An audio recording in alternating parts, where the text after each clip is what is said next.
Okay, I chose steel studs because it was cheaper when I started before the prices of everything skyrocketed. I want to talk to you today about some things that I learned.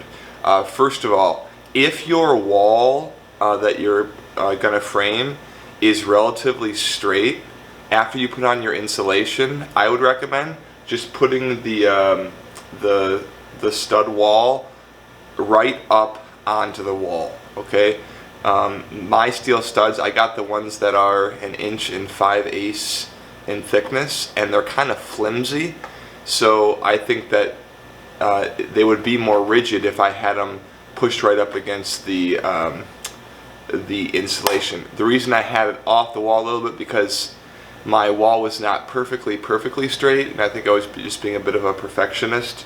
If I could do it again, I'd probably just push them right up against the wall because my wall is pretty straight. Number two, when you attach the steel studs, which are the up and down piece, to the track, which is the lateral piece, you're going to use like a screw. It's a metal screw. I got these ones at the local home store. These are called Techs. They're 1/2 inch, number 8s. There's two different types of these screws. There's screws that are self-tapping, and there's screws that are like a little needle point. The self-tapping screw is this one right here, and the needle point is that one right there. Okay, now here's what I found.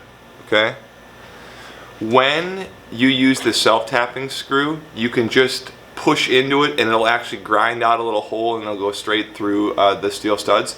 But I found that the screw is not as snug or as tightly in there when I use the self-tappers. When I use these standard little I'll call them needle point sheet metal screws, I find that this is snugger in the hole, but on thicker gauge metal, like I have 20 gauge steel studs here versus the 25, and the gauge is how thick the metal is. On the thicker metal, I have to pre-drill using my Ryobi drill. Okay, so I pre-drill and then I screw this little thing in. It's a little more work, and again, maybe I'm being a perfectionist, but I think that the needle ones fit in there a little more snugly and a little tighter. Now, last thing I want to say is, when you're attaching the stud, which is the vertical part, to the track, which is the horizontal part, if you have the steel stud wall up against or close to your foundation wall, you're not going to be able to get a screw into the back side of the stud, because if this is the stud, you got to attach it on this side and on the other side. So it's going to have 4 attachment points, 2 up top and 2 down below. So I made the mistake of only putting 2 screws in the front side because I couldn't reach the back side. Now I'm going back and I bought this 2-inch long, a 2-inch long self-tapping sheet metal screw. So here's the 2-inch version. So now what I'm doing is I'm just taking off the 1.5 inch self-tapper, or even the needle point that I used, and instead now I'm screwing all the way through the front and the back with this long one. And I think that's going to make it a little more secure. Now, I was going to go buy something called cold roll, which is a horizontal piece that goes through the studs to give it more lateral support and so that the wall is much more rigid.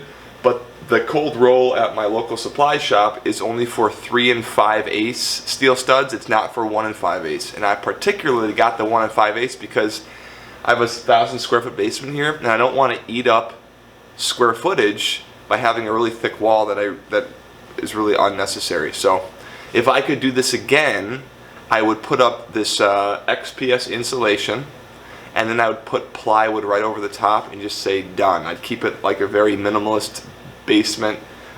Doing all this other stuff with the steel studs is kind of like a lot of work. But anyway, now I'm going to show you some close-ups of what I'm talking about. And one last thing I want to add before I show you close-ups is when you screw in these screws, particularly these 2-inch long ones here, when you screw these things in, if you keep screwing it in, you can put so much torque on this thing that it'll actually crush the metal studs. it'll crush the track and it'll crush the actual vertical stud. So don't go crazy. Just get it so that it's threaded in both on one side and it pokes through on the other side, and then leave it. All right. I'll show you how I crushed one of them. You can see where I put the 2 little 1.5-inch screws, and I did 2 on the bottom, and then I did 2 up here on the top. You can see them right up there. And the reason I did 2 was because I didn't have any security on the back side, so I was like, well, I better make the front side extra secure.